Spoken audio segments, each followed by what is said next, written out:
Le vieux loup de mer à l'amiral Benbow. Monsieur Trelawney, notre châtelain, le docteur Livesey et tous ces messieurs m'ayant demandé d'écrire en détail l'histoire de l'île au trésor, du début à la fin, sans rien omettre, sauf bien sûr la position de l'île, uniquement parce qu'il y reste encore une partie du trésor, je prends la plume en ces temps de grâce pour me reporter à l'époque où mon père tenait l'auberge de l'amiral Benbow et où le vieux marin au visage basané, balafré d'un coup de sabre, vint loger pour la première fois sous notre toit. Je me souviens de lui comme si c'était hier. Je le vois encore s'avancer à pas pesants vers la porte, suivi d'un homme qui portait son coffre de marin sur une brouette. C'était un grand et vigoureux gaillard à la peau de couleur noisette. Sa queue, enduite de goudron, retombait sur le col de son habit bleu couvert de taches. Ses mains rugueuses, couturées de cicatrices, avaient des ongles noirs et cassés. La balafre en travers de sa joue était d'un blanc livide et sale. Il promena son regard autour de la crique tout en sifflotant, puis d'une voix aiguë, cassée par l'âge qu'il semblait avoir exercé en manœuvrant le cabestan, il entonna cette vieille chanson de matelot que nous devions entendre si souvent par la suite. Ils étaient 15 sur le coffre du mort, eau, hisse et une bouteille de rhum. Ensuite, il cogna à la porte avec un bâton semblable à la barre d'un cabestan, et lorsque mon père apparut, il demanda d'un ton rude un verre de rhum. Quand on le lui eut apporté, il le dégusta lentement, en connaisseur, sans cesser de regarder tour à tour les falaises et notre enseigne. « Voilà une crique bien commode, dit-il enfin, et un cabaret fichtrement bien situé. Beaucoup de clientèle, camarade ?» Mon père répondit qu'il voyait très peu de monde, et que c'était fort regrettable. « Alors, déclara l'autre, c'est ici que je jette l'ancre. »« Eh, l'ami !» cria-t-il à l'homme qui poussait la brouette. « Accoste et monte mon coffre. Je resterai un bout de temps chez vous, poursuivit-il. Je ne suis pas difficile, du rhum et des œufs au lard, c'est tout ce que j'ai besoin, avec cette tête là-bas pour regarder les bateaux au large. Comment que vous devez m'appeler? Ma foi, appelez-moi capitaine. Ah oui, je vois ce qui vous tarabuste. Il lança 3 ou 4 pièces d'or sur le seuil et conclut: Tenez, vous m'avertirez quand je serai au bout de tout ça. Chaque jour, au retour de sa promenade, il demandait si aucun matelot n'était passé sur la route. Nous pensâmes d'abord qu'il posait cette question parce qu'il avait besoin de la compagnie de ses pareils, mais nous finîmes par comprendre qu'il désirait les éviter. Quand un marin s'arrêtait à l'amiral Benbow, comme le faisaient parfois certains qui se rendaient à Bristol par la route du littoral, il le regardait à travers les rideaux de la porte avant de pénétrer dans la salle, et il ne manquait jamais de rester muet comme une carpe chaque fois qu'il y en avait un. Pour moi, à tout le moins, cette affaire ne présentait rien de mystérieux, car en un sens, je partageais ses craintes. Un jour, il m'avait pris à l'écart pour me promettre de me donner une pièce d'argent de 4 pence le premier de chaque mois si je voulais bien accepter de veiller au grain et de guetter l'arrivée d'un marin amputé d'une jambe et d'aller lui annoncer la nouvelle dès qu'il apparaîtrait.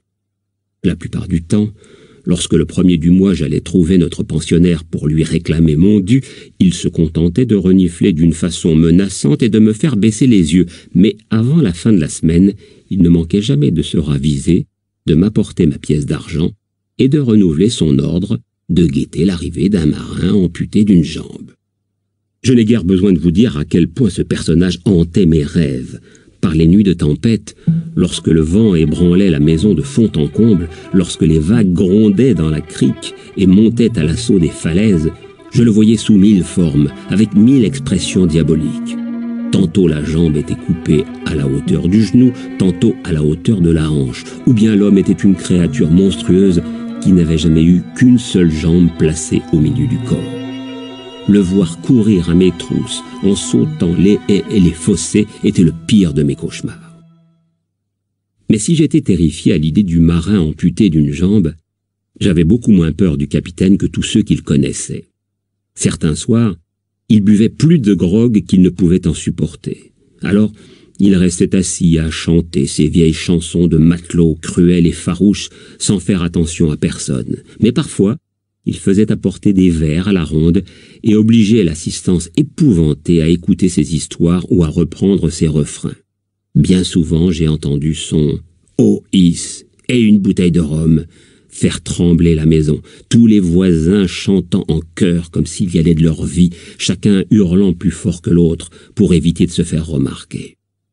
En effet, pendant ces accès de colère, c'était le compagnon le plus tyrannique que j'ai jamais connu. Il claquait de la main sur la table pour obtenir le silence à la ronde. Il entrait en fureur parce qu'on lui posait une question, ou bien parce qu'on ne lui en posait pas, et qu'il jugeait alors que l'assistance ne suivait pas son récit.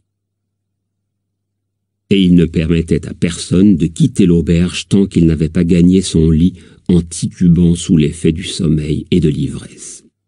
Il épouvantait surtout les gens par ses horribles récits où il était question de pendaison, du supplice de la planche, de tempête en mer, de l'île de la Tortue, d'actes sanglants et de lieux sauvages dans la mer des Antilles. À l'en croire, il avait dû passer son existence en compagnie des pires forbans auxquels Dieu ait jamais permis de courir les mers, et le langage qu'il employait pour raconter ses histoires choquait nos paysans à l'âme simple tout autant que les forfaits qu'il décrivait. Mon père répétait sans cesse que l'auberge ne tarderait pas à être ruinée, car les clients se lasseraient vite d'y venir pour être tyrannisés et humiliés, et regagner ensuite leur lit tout en grelottant de terreur. Or, bien au contraire, je crois vraiment que sa présence nous était profitable. Les gens avaient peur sur le moment, mais quand ils y pensaient par la suite, ces soirées ne leur déplaisaient pas. Elles mettaient une agréable agitation dans leur paisible existence campagnarde. Une seule fois, quelqu'un osa lui tenir tête vers la fin de son séjour, alors que mon pauvre père était déjà très gravement atteint de la maladie de langueur qui devait l'emporter. Tard dans l'après-midi, le docteur Livesey vint visiter son patient, puis, après avoir pris un léger dîner servi par ma mère, il s'en alla fumer une pipe dans la salle, en attendant qu'on lui ramène son cheval du village, car nous n'avions pas d'écurie à l'amiral Bembo. Je le suivis, et je me rappelle avoir remarqué combien le médecin au visage rayonnant d'intelligence, aux vêtements bien coupés, à la perruque poudrée blanche comme neige, aux yeux noirs et vifs, aux manières agréables, faisait contraste avec nos paysans lourdeaux, et surtout avec notre pirate aux yeux chassieux, grossiers et malpropres, aussi mal nippé qu'un épouvantail, assis dans un coin, les coudes sur la table, complètement abruti par le rhum. Brusquement, le capitaine entonna d'une voix aiguë son éternelle chanson. Ils étaient 15 sur le coffre du mort, oh Is, et une bouteille de rhum. La boisson et le diable avaient réglé leur compte aux autres. Oh Is, et une bouteille de rhum. Ce soir-là, la chanson n'était nouvelle pour personne, sauf pour le docteur Livesey. Et j'observai qu'elle produisit sur lui un effet désagréable, car il leva les yeux pendant un instant d'un air très courroucé, avant de reprendre sa conversation avec le vieux Taylor, le jardinier, auquel il indiquait un traitement pour les rhumatismes. Cependant, peu à peu, le capitaine s'échauffait en chantant, et à la fin, il frappa la table du plat de la main d'une façon qui pour nous voulait dire « silence ». Aussitôt, tout le monde se tut, sauf le docteur Livesey, qui continua à parler d'une voix claire et bienveillante, en tirant entre chaque mot une rapide bouffée de sa pipe. Le capitaine lui lança un regard furieux, frappa de nouveau sur la table, puis, après avoir proféré un juron ignoble, il s'écria « Silence là-bas, dans l'entrepont !»« Est-ce à moi que vous parlez, monsieur ?» demanda le docteur Livesey. Lorsque le capitaine lui eut fait une réponse affirmative, accompagnée d'un autre juron, le médecin répliqua en ces termes. « Je n'ai qu'une chose à vous dire, monsieur. C'est que si vous continuez à boire du rhum, tout le monde sera bientôt débarrassé d'un fameux scélérat. » La fureur du vieux Forban fut terrible. Il se leva d'un bond, tira de sa poche un couteau à cran d'arrêt, l'ouvrit et, le tenant en équilibre sur la paume de sa main, menaça de clouer son interlocuteur contre le mur. Le docteur ne broncha pas. De nouveau, il s'adressa à l'ivrogne en lui parlant par-dessus son épaule, sur le même ton que précédemment, assez haut pour que toute la salle puisse entendre, mais d'une voix parfaitement calme et posée. « Si vous ne remettez pas immédiatement ce couteau dans votre poche, je vous promets sur mon honneur que vous serez pendu aux prochaines assises. » Les deux hommes se mesurèrent du regard pendant quelques instants, mais le capitaine ne tarda pas à céder. Il fit disparaître son arme et se rassit en grommelant comme un chien.